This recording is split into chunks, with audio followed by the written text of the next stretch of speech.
What's up, investors? It's the Russian dude. Let's get straight to the point and talk about some ridiculous Russian propaganda. Ooh, the kid is sleeping. So yes, today we have this brand new ice cream in Russia. And the wrapping is this shadowy figure, like, this, like, who's that Pokemon? You can only guess who is this person looking like Putin. It is Putin, obviously. So, is it like the Russian authorities or the Russian businessman who decided to make this ice cream? Does he want us to do exactly what? Does he want us to eat Putin? To lick Putin? Or maybe to suck him? The question is very uncertain. I need more instructions. Well, guys, let me know in the comments. How do you think is the appropriate way of consuming this Putin's ice cream? Guys, before we continue, I want to tell you that I'm right now in such a big trouble, because recently I did lose my wallet with like everything, documents, money, credit cards, insurance, everything. It is going to be such a nightmare to restore everything. I don't even want to begin thinking about this. This is what I would say if I did not have this brand new Finder card by Exter. It is literally the size of a credit card, so you can put it literally anywhere in your wallet, in your luggage, or in your pants. In case you lose your pants. Happens to the best of us. And you can use your phone to ring it from up to 300 feet, which is the size of 1.5 NHL rings, and it produces a loud 75 decibel sound, which is the equivalent of a very loud vacuum cleaner or a kitchen blender. Just take a listen. And what to do if you are more than 300 feet away?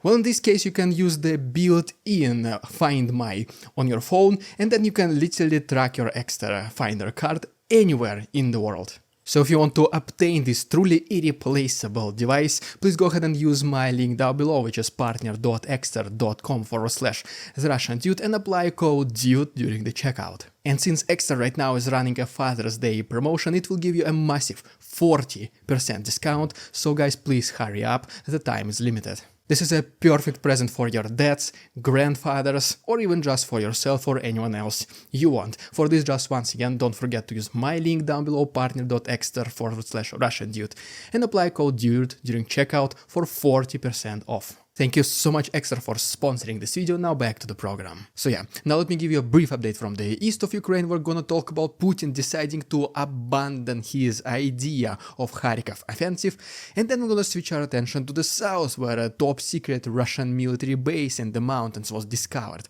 and destroyed, and then some representatives of the Z army starting to surrender. To begin with, right here is the video from the neighboring region in Russia, from Kursk, where two Russian tanks, it looks like that they decided to cross the border and enter Ukraine.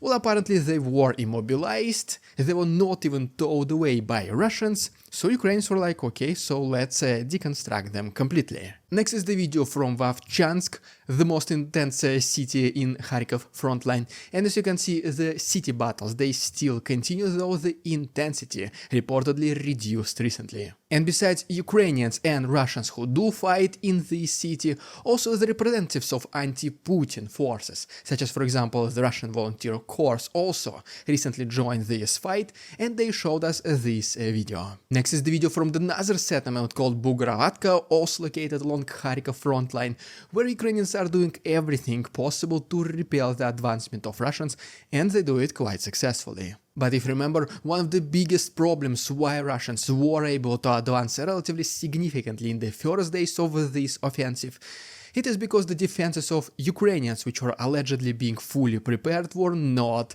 that significant. It was simply not enough. Well, apparently, if you remember from my previous videos, potential next frontline which Russians are trying to open will be in Sumy region. And then right here, once again, unfortunately, we see the very same picture, where dragon teeth are literally just laying around on the road, not being installed, all the way since 2023. But we do have, finally, some relatively good news, and this one came directly from Putin himself, guys, however much you want to believe him.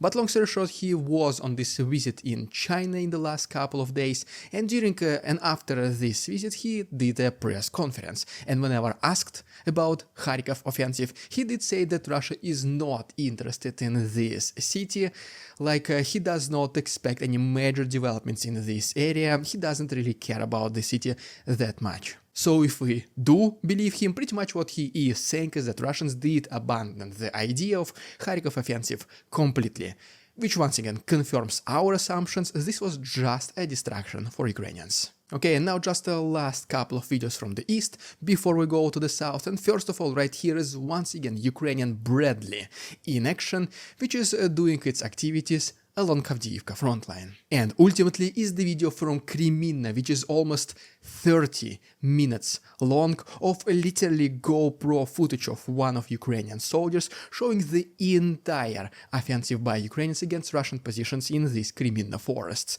Guys, the weekend is here. If you have nothing to see, this is a perfect opportunity for you to spend 30 minutes watching some extremely good footage from Ukraine. The full and uncensored version, as always, you will be able to find my Patreon. Highly recommend for you to see it. It shows the reality.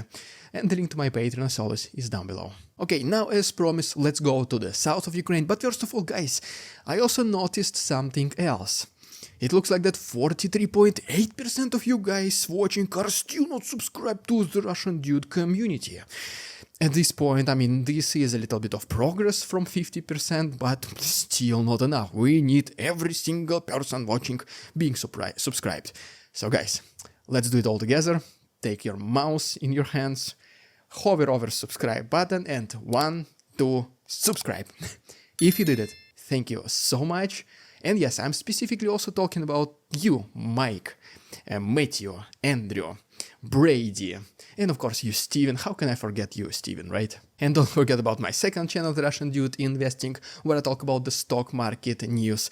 The new video is already live, so go ahead and check it. The link is also down below. And so yeah, speaking about the south.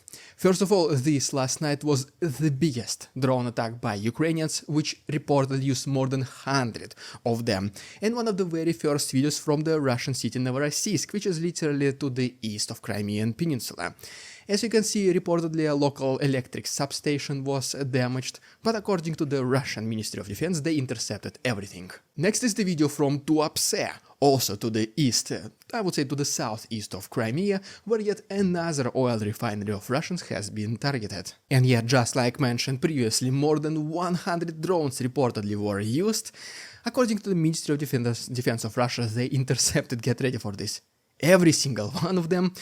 So I have no idea why do we have videos like this. Probably this is just an AI, or just like it's not real videos according to the Russian Ministry of Defense. But in return, Russians once again unfortunately did attack residential areas, primarily in the southern Ukrainian cities, such as, for example, right here is the video from Odessa, where reportedly ballistic missiles were used, which are obviously extremely complicated to intercept, but luckily Ukrainian air defense was able to intercept 20 of Russian Shahed drones. But arguably the most important event of the south of this week, which happened approximately on Monday, is that Ukrainians using Storm Shadows were able to find and destroy a pretty secret Russian air defense base located in Crimean Peninsula all the way on the top of Petri mountain.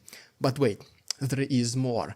A commander of this Z base, whose name is Alexander Kulakov, reportedly was also eliminated. And so, I mean, now it makes sense then why there was so many attacks against the Crimean Peninsula, specifically Belbek airfield, and against these two cities inside Russia, such as Tuapse and Novorossiysk.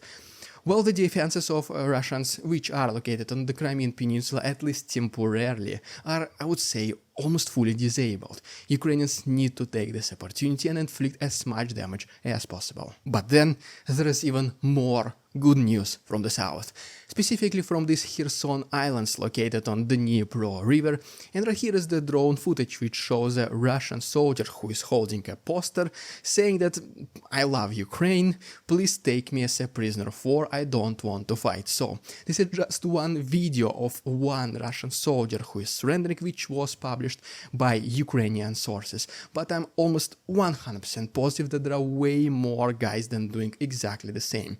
I mean, just think about it. They have been relocated to the south, they have been stationed in this area for how many months without doing pretty much anything. And it's Ukrainians at the same time who always trying to do this nighttime cross the Dnipro raids, trying to force the river. There is even this bridgehead all the way in Kharkiv. So Russians are simply defending. Defending your positions is extremely exhausting and demoralizing. You simply don't see the end of it. You're just standing there not knowing when the next attack is gonna happen. And what is your response? Literally nothing. You just wait when the next attack is going to happen. For this reason, it is no wonder more and more Russian soldiers in the south, specifically in Kherson region, they start surrendering. And if you thought this was already good enough, wait until you see these videos where one single Ukrainian soldier was able to defend his positions against advancing entire squadrons of Russians. There are at least 2 cases of similar events, which happened since the beginning of this year, and the second video came to us from Klishivka. And guys, in the past I did try to show something similar, but unfortunately YouTube was putting immediately restrictions on videos like this. I can only guess why.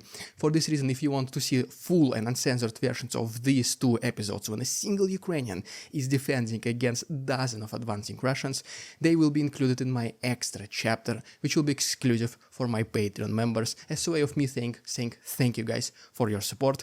Don't forget there is also 1 week of free trial, so if you're not a Patreon member right now, you can try it for yourself, see these videos and see if you like the service. The link to my Patreon is down below. The best way to support the channel, guys. Thank you so much. There you have it, guys. Thank you so much for watching. Please don't forget to subscribe to my channel if you do like this style of daily news updates. Don't forget about my second channel, The Russian Dude Investing, and also thank you so much Extra for sponsoring this video. All the other useful links are down below. My PayPal, Patreon, merch, hoodies, cases, pens, everything is down below. Thank you guys so much for watching. See you on Tuesday.